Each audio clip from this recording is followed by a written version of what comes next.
रूमा राणा जी ने एक अलग सुझाव दिया, प्रमोद त्यागी जी को के नंदवा प्रधान जी ने एक अलग सुझाव दिया, ढींगिया जी ने एक अलग सुझाव दिया। लेकिन बहुत सारे सुझाव मिलने के बाद भगवान श्री राम को एक भी सुझाव उनका पसंद नहीं आया। भगवान श्री राम ने अपने मंत्रियों को कहा कि जिस तरह से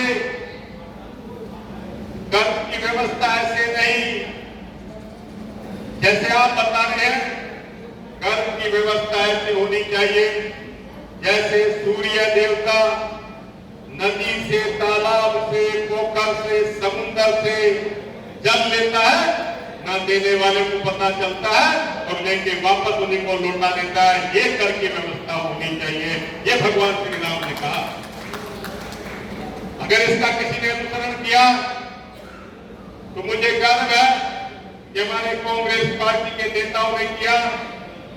कभी दूध पे टैक्स नहीं, कभी दही पे टैक्स नहीं, आटे पे टैक्स नहीं, कॉपी किताब पेंसिल पे टैक्स नहीं, 1000 रुपए तक के जूते चप्पल पे टैक्स नहीं,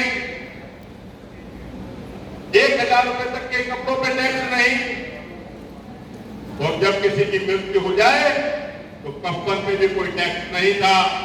लेकिन आज एक ऐसी तानाशाह सरकार है, ऐसे लोगों के हाथ में भारत की शहादत है जो भगवान श्री राम की बातें तो बहुत बड़ी बड़ी करते हैं, लेकिन भगवान श्री राम के द्वारा बताए हुए एक भी बात का अनुसरण नहीं करते। इसलिए मैं गर्व से कह सकता हूं कि भगवान श्री राम की बताई हुई बात का किसी ने अनुसरण किया तो कांग्रेस पार्टी ने किया। ये मैं आपको बताना चाहता हूं। यह अंतर है भारतीय जनता पार्टी और कांग्रेस की पार्टी। उदाहरण के रूप में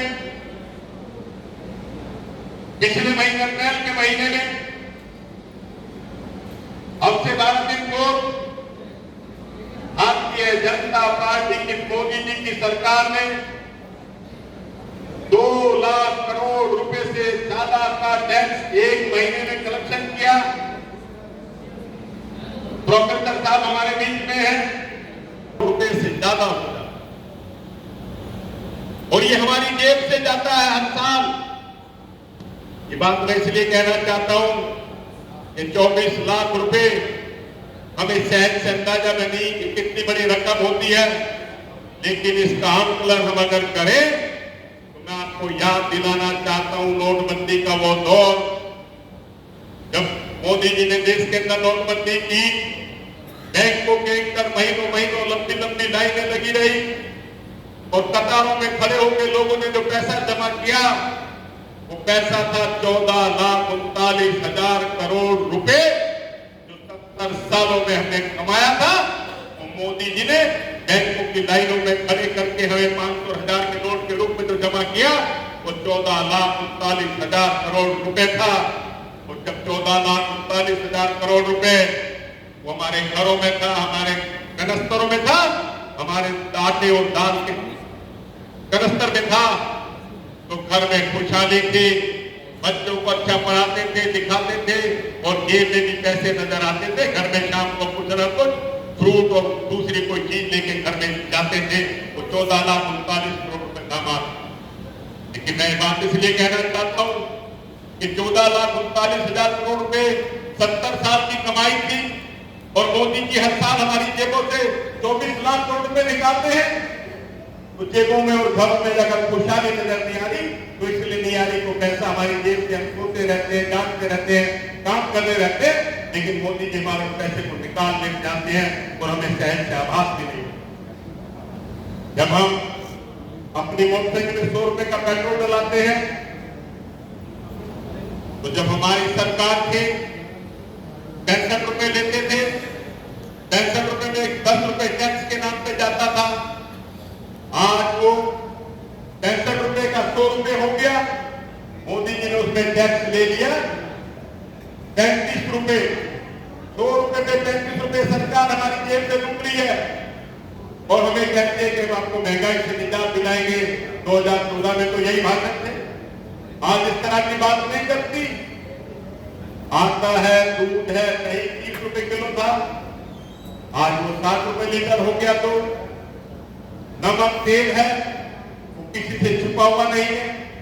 बिना भक्ति ने कहा 1,000 रुपए हमारे पति देके जाते थे, कहते थे शाम को गैस का सिलेंडर ले आना और घर का राशन ले आना, तो 1,000 रुपए में दोनों चीज आ जाती थी। आज 1,000 रुपए में गैस का सिलेंडर ले लिया था, 100 का नोट और लगाना पड़ता है। यंत्र है कांग्रेस और बीजेपी की सरकार।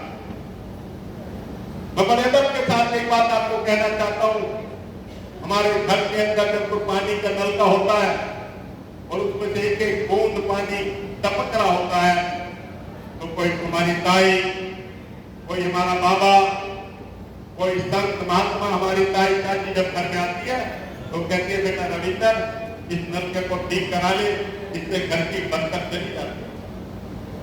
खुद बरकत चली जाने की बात होती है। मैं बात इसलिए कह रहा हूं कि जब वो एक एक बूंद टपके से हम चाहते हैं कि हमारी तकलीफों को, हमारी समस्याओं को, हमें बिजली के ना मिलते हो कनेक्शनों को, हमारे यहाँ पानी सड़क की तमाम समस्याएं हैं, जिसके लिए मनोज तिवारी जी के हजारों अश्लील और दूसरे गाने आपको वीडियो पे मिल जाएंगे। लेकिन एक भी पार्लियामेंट के अंदर बोलने के लिए जहां आपके लोगों ने हमको चुन के भेजा, एक भी पार्लियामेंट के अंदर क्वेश्चन के 10 साल में नहीं पूछा। तब आपके सामने एक विकल्प लेके आए हैं जिसका नाम है कन्हैया कुमार। अगर उसकी पहचान है तो उसकी पहचान उसके सवाल है जो भारतीय जनता पार्टी की सरकार को चुभते हैं। और इन चुभन के कारण सरकार को तकलीफ होती है, तो कहीं ना कहीं सरकार उसको प्रलोभन देती है, दबाने का प्रयास करती है, लालच देने का प्रयास करती है। लेकिन कन्हैया कुमार के अंदर एक खास है कि वो गरीब तो है, कमजोर तो है, लेकिन टिकाऊ नहीं है।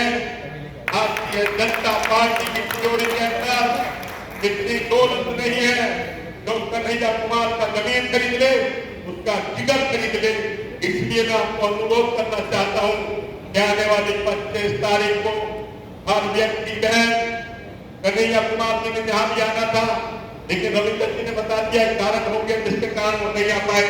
हो सकता है वो भी किसी सभा में ना जा पाए, लेकिन ये तो बिल्कुल संभव नहीं है कि 24 लाख वोटर हमारे दिल्ली में है, उत्तरी पूर्वी दिल्ली में, वहां तक 10 दिन में नहीं पहुंच सकता।